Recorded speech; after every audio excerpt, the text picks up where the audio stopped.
Can you believe this Fox skank actually likes negative campaigning? Hi, I'm Laura Ingram reporting tonight for Bill O'Reilly. Thanks for watching us. Would they like a little cheese with that wine? Here come the predictable complaints about negative campaigning, and that's the subject of tonight's Talking Points memo. Now that the race is tightening, with the McCain campaign showing real signs of life, the usual suspects in the media are turning up the volume against McCain. Now, leading the Prop Up Obama pack is, of course, the New York Times, which today published the results of its own poll of 869 registered voters. Like clockwork, the Times chose to highlight what it describes as McCain's more negative tone in the campaign. It writes that this strategy could prove risky. Risky?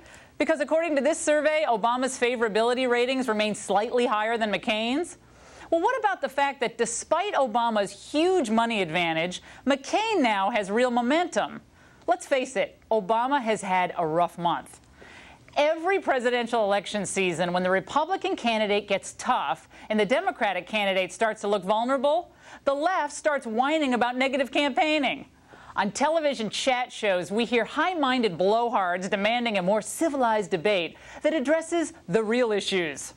But let's be clear. If anyone wanted to skate through this election season without a real discussion of the real issues, it was Obama.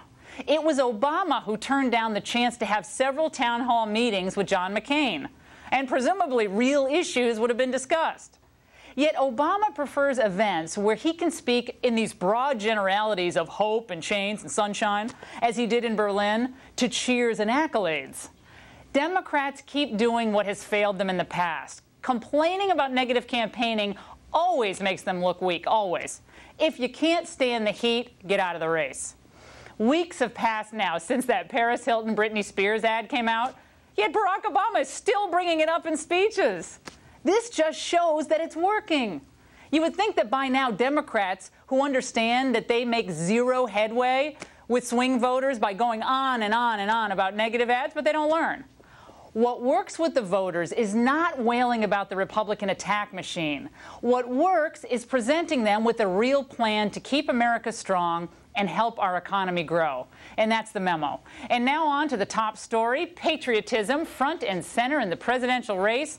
A new poll shows that more Americans question Barack Obama's love of country than they do John McCain's.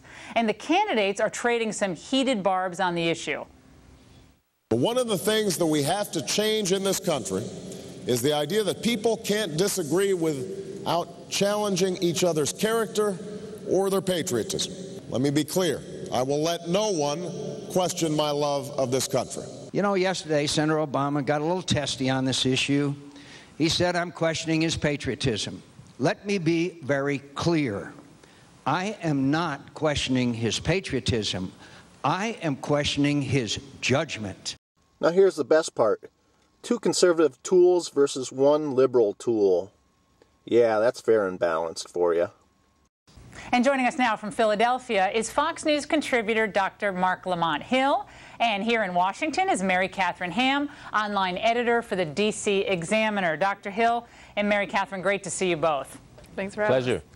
Dr. Hill, let's start with you. Why do the Democrats think that this is a winning strategy to bring up this "he's attacking my patriotism" argument? I mean, they've tried it in 1988, I remember, and then it was in 2000, then it was in 2004.